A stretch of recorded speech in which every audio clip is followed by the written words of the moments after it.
So hello guys, जानू here, one of your PTE tutor. आज बात करेंगे पीटी से रिलेटेड लेटेस्ट अपडेट के बारे में। जी हाँ, describe an image retell excel का जो लेटेस्ट अपडेट पीएसएन ने दिया है, दिवाली का तोहफा हमें, उसके बारे में बात करेंगे। Describe an image retell excel से रिलेटेड लेटेस्ट चेंजेस आए हैं, जिसे बताया पीएसएन ने कि अब ये एआई तो चेक करेगा ही, चेक करेगा इसको, describe an image retell excel को। इसके साथ साथ ये ह्यूमन एक्सपर्ट भी इसको चेक करेंगे।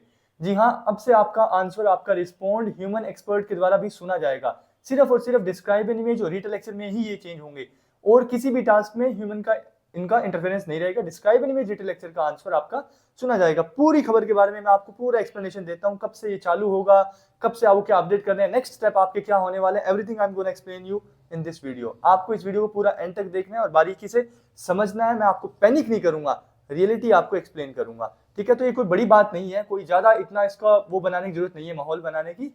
सिंपल चीज है, इस चीज को समझने की ट्राई करते हैं। तो सबसे पहले देखते हैं कि क्या ये पूरी न्यूज है। तो लेट्स सी। तो सबसे पहले इन्होंने कहा है कि how we are improving scoring process, we are improving the scoring method for two spoken question. दो टाइप के क्वेश्चन है, ये उसमें इंप्रूव कर रहे हैं डिस्क्राइब एन इमेज और रीटेल लेक्चर में। Human expert will now double check your automated score. आपका ह्यूमन एक एक्सपर्ट डबल चेक करेगा आपका स्कोर। एक पहले पीयरसन खुद दे देगा अपना स्कोर, एआई के द्वारा स्कोर आ जाएगा आपका, फिर describe an image retail lecture को ह्यूमन के द्वारा एक बार वापस से लिसन किया जाएगा, किसी ह्यूमन एक्सपर्ट टीचर्स के द्वारा वापस से सुना जाएगा। देखिए, पहले इनका कहना था कि ये क्वेश्चन टाइप कैसे नंबर देते थे, कंटेंट, फ्लुएंसी एंड प्रोनाउंसिएशन का।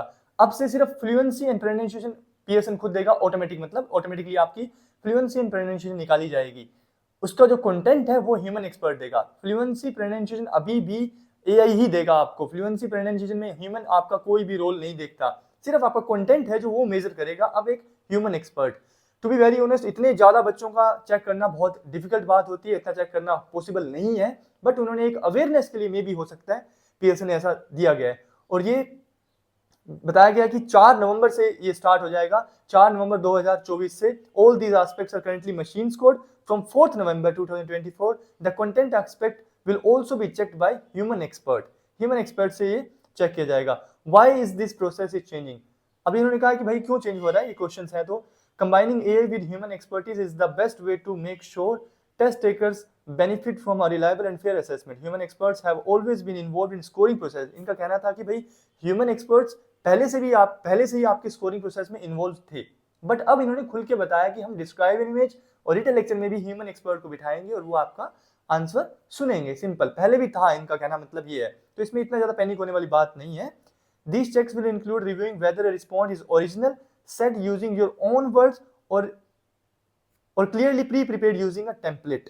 इनको सब सेम बात ये है कि देखो, इतने आंसर मिलते हैं तो इनको पता तो, अवेयरनेस तो है ही ना कि बहुत ज्यादा टेम्पलेट बेस्ड आप काम कर रहे थे। तो पर्टिकुलरली जो टेम्पलेट बोल के आते थे ना, वो इनको खटकते हैं कि लाइक वो गलत था कि I can see, he told about, जो सेम टेम्पलेट बोल के आते थे वो शायद अब रेलेवेंट नहीं है। सॉफ्टवेयर का कोई ह्यूमन एक्सपर्ट सुनेगा कि हाँ यार ये सेम सी चीजें बोले जा रहे हैं, तो इट मींस वो रेलेवेंट नहीं रहेगा। आपका कंटेंट अब बहुत मैटर करने लग गया है, टू बी वेरी ऑनेस्ट। इनका कहने का मतलब यही है कि only genuine original response will be produce a valid score. तो एक जेन्युइन जो आंसर होगा वही उसको वैलिड मानेंगे। By improving their reliability and accuracy, our automatic scoring system using an additional layer of human expertise, we are making PT academic an even fairer test of English की fair test बनाना चाहते हैं और expert, ताकि embassies भी इस test पे अच्छे से भरोसा करें और वीजास फिर से आने के चांसेस बढ़े। तो आगे क्वेश्चंस क्या पूछे गए हैं बच्चों के द्वारा कि अदर फ्रीक्वेंटली आस्क्ड क्वेश्चन, जो क्वेश्चंस हैं बच्चों के द्वारा, उनके आंसर उन्होंने बखूबी दिए हैं।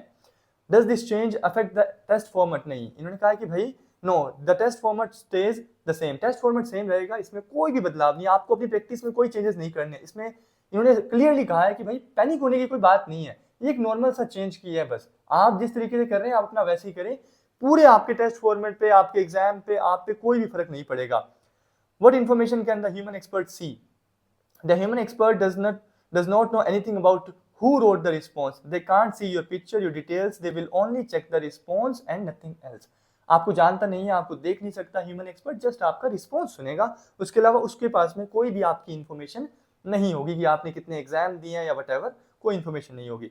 Will my accent now B judged bye a person? कि मेरा एक्सेंट क्या किसी इंसान के द्वारा जज होगा? बड़ा क्वेश्चन था, बट इन्होंने क्लियरली कहा है कि no, the human expert rater will only consider the content aspect of your response. की मतलब सिर्फ कंटेंट देखेगा भाई आपका, वो कि अभी भी fluency pronunciation will continue be to scored by the AI only. जो मैंने पहले बताया था कि एआई के ही चेक होंगी और fluency and pronunciation, but content एक ह्यूमन एक्सपर्ट लुकआउट करेगा आपका।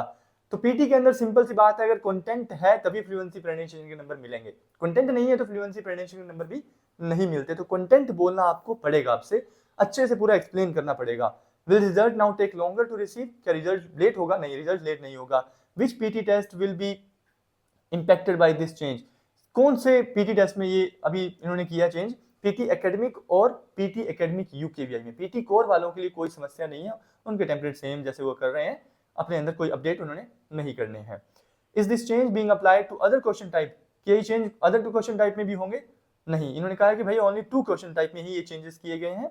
Describe an image, retell lecture are included and it only be the content element of these 2 question, कि सिर्फ इसमें कंटेंट एलिमेंट को ही देखने के लिए किया है, उसके अलावा कुछ भी नहीं कि आपका कंटेंट आप रेलेवेंट बोल रहे हैं क्या, कि पिक्चर कुछ और दी आप सेम बात बोल के चलेगी, वो सब बस वो देखना चाहते हैं कि है या नहीं। तो इसमें कोई इतना घबराने वाली बात नहीं है। हाँ, कि 5 नवंबर के बाद आप एग्जाम इंस्टेंट एग्जाम देते हैं तो थोड़ा सा शायद आपको हो सकता है प्रॉब्लम, इसके लिए भी टेम्पलेट आएंगे, डोंट वरी, सब कुछ आपको एक्सप्लेन किया जाएगा, बस थोड़ा सा रुक के देना पड़ेगा, 10-15 दिन आपको वेट करना पड़ेगा ताकि पूरा डेटा हमारे पास आ जाए, सारा data. How does the double scoring method work, कि मतलब ये स्कोरिंग मेथड वर्क कैसे करेगा? तो उन्होंने सीधा ही कहा है कि भाई all question are AI based, है ना, and currently human only review any exception और auto mails that the AI can not confidently score, कि भाई ये सिर्फ जो सिंपल सा क्वेश्चन है, ये जो डिस्क्राइब रिटेल लेक्चर इसको ही चेक करेंगे, बाकी सब चीजों में इसका कोई लेना देना नहीं है। फिर उन्होंने बताया कि ये टेस्ट प्रिपरेशन में भी कोई दिक्कत होगी, तो इन्होंने कहा there is nothing the test takers need to do differently, कोई चेंजेस करने की जरूरत नहीं है टेस्ट टेकर को, उनको अपना जेन्युइन रिस्पॉन्स देना है। और उन्होंने ये भी बताया कि डिस्क्राइब रिटेल लेक्चर कैसा, मतलब एक हिंट भी दिया है कि मतलब आपको कैसा मतलब करना है, एक आइडिया भी दिया है कि इन्होंने बताया कि देखो सिंपली बात को समझते हैं, कि पीडीएफ में इन्होंने बताया भी है कि कैसे अपना आंसर आप लोगों ने देना है, कि इन्होंने बताया डू एंड डोंट, कि क्या करना चाहिए और क्या नहीं करना चाहिए, इसको समझते। तो सिंपली इन्होंने एक्सप्लेन किया कि क्या करना चाहिए इमेज में और क्या नहीं करना चाहिए। तो डोंट में देखते हैं कि इन्होंने कहा use memorize response to template sentences, the image is of a beautiful graph and shows various information, if you use pre-memorized content you are likely to get a 0 score of your content. If your content score is 0, fluency and pronunciation will not be scored, so your overall score will be 0 for the task. मैंने जैसा पहले बताया था कि भाई same template जो बोलते हैं, the image is a beautiful graph and I can see, वो सब पता है रोबोट को, और अगर आपका कंटेंट 0 जाता है तो आपको फ्लुएंसी प्रोनाउंसिएशन में भी 0 ही मिलेगा। तो इस टाइप की चीजें आपको नहीं करनी है। सिंपली इन्होंने कहा है कि प्री प्लान, पहले से मेमोराइज करके आया और रटा हुआ है और बोल दिया ना, तो वो नहीं चलेगा। Try to mention every feature, की मतलब मेंशन करो सभी फीचर्स को, इन्होंने ये कहा है। एंड क्या कहा है कि स्पेंड टू मच टाइम, कि मतलब ज्यादा टाइम व्यतीत करो आप डिस्क्राइब एन इमेज को एक्सप्लेन करने में। And your own opinion when speaking, you should only describe elements you can see in the image, आपको वही एलिमेंट बोलने चाहिए जो इमेज के अंदर है। प्लस इन्होंने कहा है कि देखिए डू में क्या कहा है, डू में इन्होंने स्पेशली ये कहा है कि 20 सेकंड तक का इमेज नहीं होना चाहिए, उससे कम होगा तो आपको शायद दिक्कत होगी, नंबर कम आएंगे। तो 20 सेकंड से अबव जाना, 30-40 सेकंड तक लेके जाइए। Use numbers from the image in your spoken response, do में इन्होंने ये भी कहा है कि नंबर्स को ज्यादा बोलिए, नंबर को बताने की ट्राई करें। Use your preparation time before the recording start. तो सारा इन्होंने एक्सप्लेन किया क्या करना चाहिए क्या नहीं करना चाहिए। फिर उन्होंने थोड़ा सा सिंपली बताया भी है कि बेस्ट आंसर कैसे होते हैं। अभी इसको इतना ज्यादा आपने सीरियसली नहीं लेंगे कि बेस्ट आंसर कैसे होते हैं, नॉर्मल आंसर कैसे होते हैं, बिकॉज देखिए मैंने ना अभी एक JBL का स्पीकर लिया है, तो मेरे को सिर्फ स्पीकर से मतलब था, मैंने स्पीकर लिया और गाना सुना, दैट्स इट। उसके साथ साथ उन्होंने 2 बुक्स दी थी पढ़ने को कि कैसे यूज करना है, कैसे चार्ज करना है। आई डोंट केयर, मैंने उस इन्फॉर्मेशन को नहीं पढ़ा। कोई भी चीज लेते हैं ना उसके बारे में एक्सप्लेनेशन जरूर मिलती है आपको, प्रोडक्ट लेते हैं तो आप, तो वही इन्फॉर्मेशन उन्होंने दी है। इसका मतलब ये नहीं कि यही इन्फॉर्मेशन पे खरा उतरना है आपको, ऐसा कुछ जरूरी नहीं है। अभी भी टेम्पलेट वर्क करेंगे, कनेक्टर्स वाले टेम्पलेट, कि लाइनें जोड़ सकें, जो सेंटेंस जोड़ के कनेक्ट बना सकें। हालांकि अब कंटेंट आपको ज्यादा बोलना पड़ेगा, नो डाउट, सेम रेटाफिकेशन वाली लाइनें नहीं चलेंगी, बट अभी भी सेम चीजें ही रहेंगी, इसमें कोई इतना बड़ी बात नहीं है, पैनिक होने वाली बात नहीं है। टू बी वेरी ऑनेस्ट, अभी हम क्या करेंगे कि आपका जिसका भी एग्जाम 5 नवंबर के बाद में है, आप मुझे अपना इंस्टाग्राम पे स्कोर भेजिएगा और स्किल भेजिएगा जब आप एग्जाम देके आ जाएंगे, तो उससे हम एक डेटा निकालेंगे कि आप क्या करके आए थे तो कैसा स्कोर आया। तो काफी डेटा के बाद में मैं आप लोगों के लिए एक टेम्पलेट भी क्रिएट करूंगा, मैं खुद भी एग्जाम एक्सपेरिमेंट करूंगा। So everything I will explain you in next videos. तो अभी के लिए थोड़ा सा सब्र रख सकते हैं आप एग्जाम देने में, इससे ज्यादा इसमें घबराने वाली कोई भी बात नहीं है। किसी भी टाइप का कोई भी आपका डाउट है, कोई भी आपकी शंका है, कोई भी चिंता है, आप मेरे को इंस्टाग्राम पे टेक्स्ट आउट कर सकते हैं। प्लस आप मुझे ऑनलाइन क्लासेस के लिए भी ज्वाइन कर सकते हैं।